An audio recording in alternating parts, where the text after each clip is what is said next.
fais de la bande dessinée. D'accord. Parce que ça, tout simplement, parce que quand on dit qu'on fait du manga, c'est faire de la bande dessinée. La bande dessinée, c'est le terme général. Donc je me classifie pas dans une... je me classifie pas en franco-belge, je me classifie pas en comics, je me classifie pas en manga non plus, je fais de la bande dessinée. Je suis auteur de bande dessinée, je ne dis pas mangaka, parce que ça n'a rien à voir avec un manga de toute façon, il n'y a pas les codes, il y a des inspirations, mais il n'y a pas les codes graphiques, il n'y a pas les... Et puis de toute façon, j'ai pas la culture nécessaire pour faire du manga, donc je fais pas de manga. Ça c'est clair et net. C'est un bond en avant énorme, comparé il y a quelques années, où on arrivait près des éditeurs et on se faisait jeter comme de la merde. Il n'y avait pas d'autre mot, c'est manga ton truc, j'ai un ami, Philippe Cardona, qui fait Sentai School, qui a eu énormément de mal à placer son truc, étant donné que soit c'était trop manga, soit c'était pas assez, selon les éditeurs qu'il allait voir. Il n'a jamais réussi à placer certains de ses projets à cause de ça. Moi, je me suis jamais posé la question, j'ai jamais essayé de faire du manga, donc j'étais toujours vraiment à faire de la bande dessinée, donc ça m'a ouvert plus de portes déjà. Maintenant que le manga français commence à faire sa petite entrée, ce qui est bien, très très bien même, ça va me permettre de réfléchir à d'autres projets que j'aurais pu faire il y a quelques années, ou alors même revoir mes anciens projets à la façon manga, c'est-à-dire en découpant beaucoup plus les histoires, en approfondissant les personnages, ce que j'aurais pas pu faire il y a 5 ans. Il y a 5 ans, c'était encore pas possible.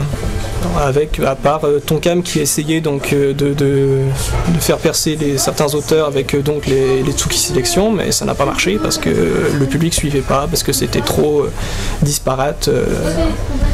Donc voilà, c'était mon envie, non, c'est un bon truc, c'est à suivre de près. Le premier album, c'est un peu fait à l'arrache, il n'y a pas d'autre mot. C'était le dossier de presse était très mauvais. Quand je le regarde avec le recul, je le trouve très très mauvais. C'est pour ça qu'on n'a pas été pris chez des grosses maisons d'édition et qu'on s'est plutôt rabattu faire une maison d'édition qu'on connaissait beaucoup, parce que donc Carabas c'est Tournon c'est Coyote Mag. Et donc on a préféré jouer la carte de la sécurité plutôt que d'aller vers les gros trucs tout de suite. Donc Venezia est un peu né comme ça, gentiment, vraiment longuement. Il y a vraiment cette période, j'insisterai sur le fait que ça a été vraiment trop long, quoi. Ça aurait dû être plus court, j'aurais rendu quelque chose de plus homogène, on va dire. Maintenant, je suis très content de ce que j'ai fait. Je suis revenu énormément, la version album n'a rien à voir avec la version prépubliée par exemple, parce que j'ai refait pas mal de planches, j'ai refait pas mal de plans, de cases, on a revu un peu le scénario et puis voilà ce que ça donne au final. Tout à fait. Bon, peut-être pas du 35 planches par mois, mais du 20 planches par mois avec un rythme un peu plus... parce que je suis très lent. J'arrive pas à dessiner rapidement, je suis très très lent. Donc il faut tenir ça en compte et sinon à part ça, oui, pourquoi pas. À cause des sous, tout simplement, ça tombe beaucoup plus souvent, on peut avoir un rythme mensuel, ce qui n'est pas le cas avec un album franco-belge, qui dure énormément plus longtemps, donc les sous tombent énormément, c'est un peu au lance-pierre, quoi, donc c'est beaucoup plus dangereux.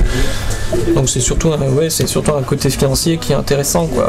Et puis après, vraiment, on a aussi le côté satisfaction de faire une planche en un jour, ce qui n'est pas donné à tout le monde.